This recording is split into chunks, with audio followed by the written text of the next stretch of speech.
Chairman Mohammad Salim क़िबला साईं मोहम्मद सलीम सियाल अवेसी कादी साहब जिचल मुंहिंजी Sindh office में हाजी नियाज़ अली ॻाल्हि ॿोल कंदे मौजूदु आहिनि, जिन सां हज़ूर पाक मुक़दस में ॻाल्हि ॿोल थींदी ऐं उहा हाल अहिवाल क़िबला साईं फ़कीर सियाल मोहम्मद सलीम सियाल अवेसी कादी साहब।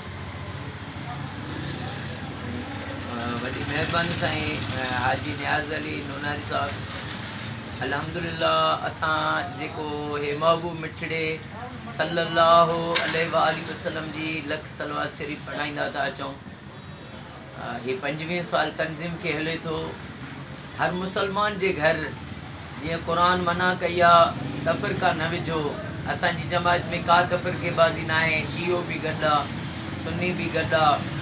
हर मुसलमान जेको बि मोमिन आहे उनखे इहा दावत ॾियूं था त बाबा अचो असां सां गॾिजी हिन कम में तव्हां साथ ॾियो। अल्लाह जे महबूब जी सलवात आहे ऐं हर मुसलमान जे घर सलवात शरीफ़ पढ़ूं था, पढ़ायूं था ऐं ओला अल्लाह जे दरगाहुनि ते सलवात शरीफ़ पढ़ायूं था।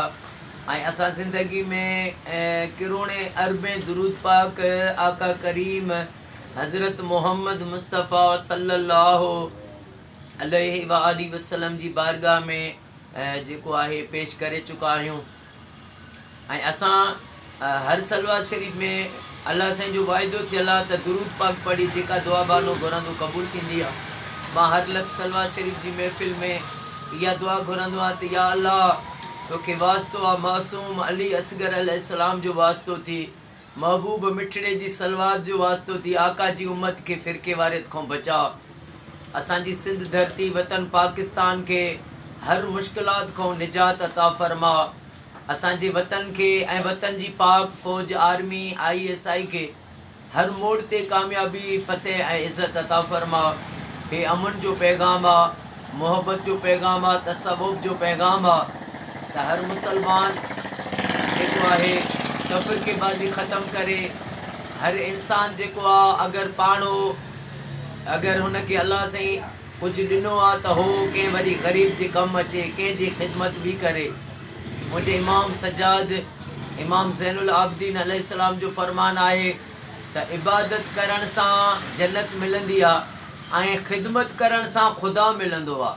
त इंसान जी जेका ख़िदमत आहे उहा बि हिकु वॾी इबादत आहे। ग़रीब जी ख़िदमत, उनजी हमदर्दी, उनजी मदद करणु।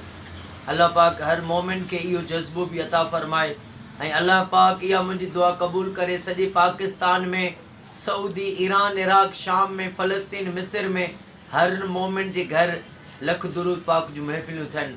ऐं अल्लाह पाक साईं हिन मीडिया जे सहाफ़ी साईं मोहतरम जनाब हाजी नियाज़ हुसैन नूनारी साहब के, साईं जे बचड़नि खे ऐं जेके बि साईं हिन में गॾु नुमाइंदा आहिनि उन्हनि खे क़यामत तक आबाद फ़रमाए, हिन खे कामयाबी फ़तेह इज़्ज़त अता फ़रमाए। असांजे जमात जे निगरान मोहतरम जनाब साईं वाजिबुल एहतराम साईं अरबाब अली मेतलो साहब खे अल्लाह पाक इमाम ज़ैनुल आबिदीन अलैहिस्सलाम जे सदके सेहत ऐं वॾी खिज़री हयाती अता फ़रमाए। साईं जे पुटनि बचड़नि भाइरनि खे न्याणियुनि खे क़यामत तक आबाद फ़रमाए।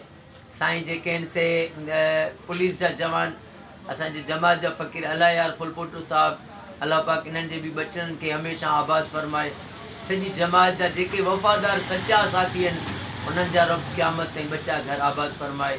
अस्सलामु अलैकुम व रहमतुल्लाहि व बरकातुहू।